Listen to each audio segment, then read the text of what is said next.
नमस्कार, आपलं स्वागत आहे लोकमत ऑक्सिजनमध्ये। सप्टेंबर 1 ते सप्टेंबर 7 हा नॅशनल न्यूट्रिशन वीक म्हणून साजरा केला जातो। तसंच आपले पंतप्रधान नरेंद्र मोदी यांनी सुद्धा सप्टेंबर महिना न्यूट्रिशनला महत्त्व देण्यास सांगितलेलं आहे। या वर्षीची थीम आहे ईट राईट बाईट बाय बाईट, म्हणजेच चांगलं खा आणि चावून खा।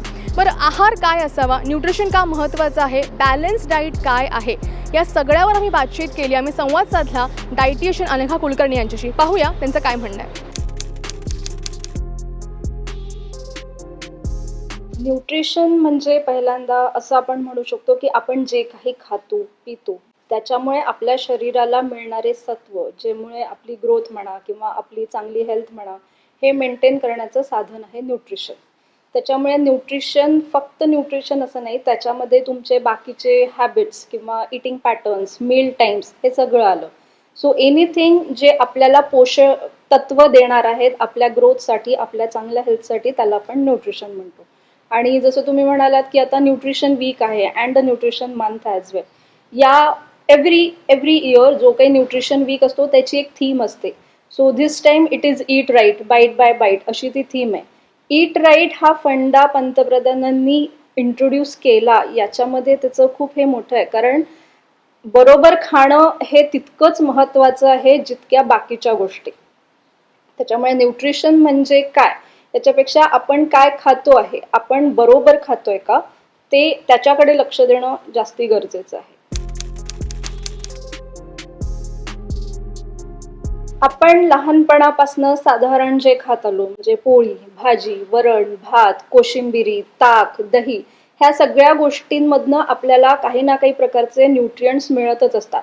आता नव्याने इंट्रोड्यूस झालेले म्हणजे junk items. So junk items सोडले तर त्याच्याऐवजी आपले डिफरंट कुकिंग मेथड्स किंवा आपले कॉम्बिनेशन, जसं आपण वरण भात तूप हे सगळं खातो, या सगळ्या गोष्टीतनं आपल्याला काही ना काही प्रकारचे पोषक तत्व मिळत असतात, जे आपल्या हेल्दी बॉडीसाठी किंवा आपल्या एकूणच इम्युनिटीसाठी खूप गरजेचे असतात। फर्स्ट थिंग, मी बॅलन्स डाएट काय आहे ते सांगते। बॅलन्स डाएट म्हणजे ज्याच्यामध्ये प्रत्येक फूड ग्रुपमधनं काही ना काही गोष्टी आलेल्या आहेत। जेव्हा आपण आपल्या प्लेटकडे बघतो त्या फूड ग्रुप्समधनं त्या सगळ्या गोष्टी आल्या पाहिजे। For example grains and serials, जे आपण पोळी किंवा भात किंवा भाकरी हे खातो, त्याच्यामध्येच आलं पल्सेस अँड लेग्युम्स, जे आपण वरण, आमटी, उसळ या याच्यातनं खातो। त्याच्या व्यतिरिक्त जर कोणी नॉनव्हेज खात असतील, that is again a protein source. त्याच्या व्यतिरिक्त कोशिंबिरी आपल्या जेवणात बरेचदा असतात। सो कोशिंबीर म्हणजे त्याच्यातनं आपल्याला अँटीऑक्सिडंट किंवा फायबर अशा गोष्टी मिळतात, जेणेकरून आपल्या शरीरातले टॉक्झिन्स बाहेर जातात, त्यांनी आपली इम्युनिटी वाढते, आपल्याला फॅट लॉससाठी हेल्प होते असं। त्याच्या व्यतिरिक्त असतं दही ताक, which is kind of a natural probiotic, की आपली गट हेल्थ इम्प्रूव्ह होणं किंवा चांगली असणं खूप महत्त्वाचं आहे। सो या सगळ्या गोष्टी जेव्हा तुमच्या एका प्लेटमध्ये किंवा दिवसभराच्या याच्यात येतात, त्याला तुम्ही म्हणता बॅलन्स डाएट। आणि आता याच्यातली एखादी गोष्ट मिसिंग आहे, लाईक तुम्ही डाळ नाही खाताय, तुम्ही फक्त पोळी भाजी खाताय, so you are staying away from the proteins. आणि मग प्रोटीन्स पासून मिळणारे बेनिफिट्स म्हणजे आता मसल ग्रोथ आहे, फॅट लॉस आहे, त्याच्यापासून तुम्ही उगाचच लांब राहता, कारण you are not eating balance diet.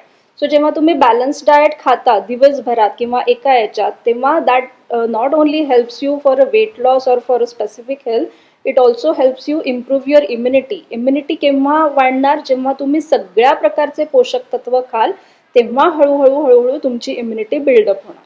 त्याच्यासाठी बॅलन्स डाएट घेणं हे खूप महत्त्वाचं आहे। कुठलेच फॅट डाएट लॉंग टर्म प्रोसेससाठी चांगले नाहीत।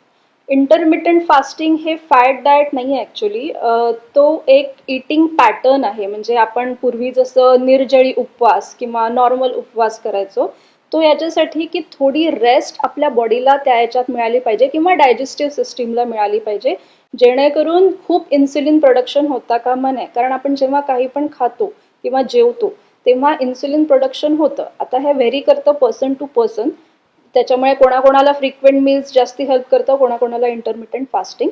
पण इंटरमिटंट फास्टिंग बऱ्याच वेळेला हेल्प करतं, कारण जेव्हा आपण त्या एक विंडो असते, फास्टिंगची एक विंडो असते आणि इटिंगची एक विंडो असते। सो त्या फास्टिंग पिरियडमध्ये your body is resting, insulin production असं खूप सिव्हिअर होत नाही, कारण आपण खात नाही। आणि मग त्याच्यात फॅट गेनची प्रोसेस जी म्हणतो, जी खात असल्यामुळे, सारखं खात असल्यामुळे होते, ती कमी होऊन हळूहळू फॅट लॉस होतो. Same thing with the keto. Keto म्हणा किंवा बाकीचे जे क्रॅश डाएट्स किंवा फॅट डाएट्स असतात, मी म्हटलं तसं ते लॉंग टर्म प्रोसेससाठी चांगले नाही, कारण आपल्याला बॅलन्स डाएट त्याच्यातनं मिळू शकत नाही. So just for a change, कधी कधी असं असतं की खूपच काहीतरी सिव्हिअर फंक्शन आहे and I want to lose weight, पण तरीही as a dietitian I will not suggest any fad or crash diet. Try and go with the healthy weight loss process, कारण तो लॉंग टर्म पण असणार आहे. Fat डाएट्सनी असा खूप पटकन इन्स्टंट वेट लॉस मिळतो, पण जेव्हा तुम्ही परत तुमच्या रुटीनमध्ये येता तो तेवढ्याच फास्ट गेन होतो. आणि त्या पिरियडमध्ये यू नेव्हर नो की तुमचे बाकीचे न्यूट्रिएंट लॉस पण होत असतील, कारण जसं कीटोमध्ये you don't eat carbs at all. Almost 5% किंवा 10% एवढेच कार्ब्स असतात, and carb is the basic source of our energy. हां, कीटोसिसमुळे फॅट लॉस फास्ट होतो, पण if you want to come back on a routine normal eating pattern, then I will suggest not to go on any fad or crash diet. It is not a healthy way to lose weight.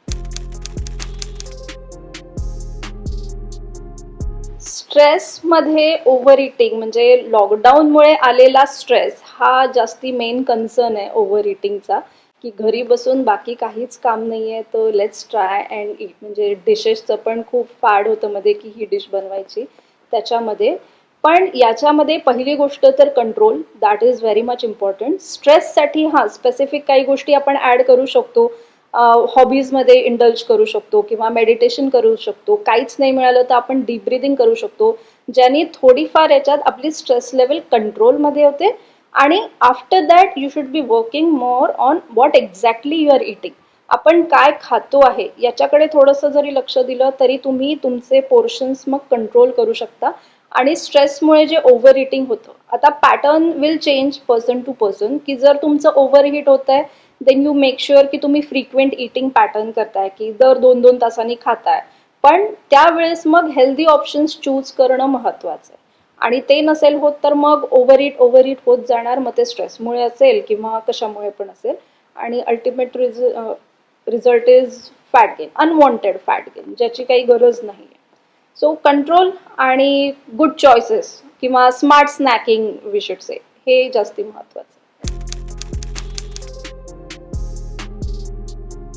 Basic गोष्टी follow करा, जसं nutrition वीकची theme आहे की ईट right.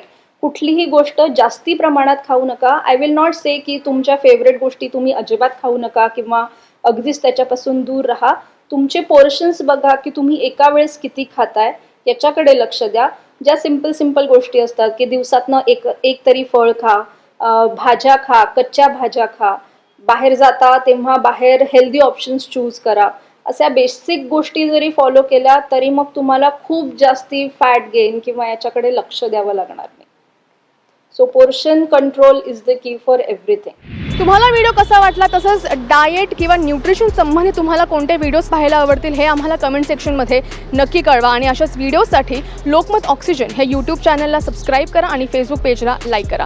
Video journalist Aniket शिंदेसह रुपाली शिंदे, लोकमत, मुंबई.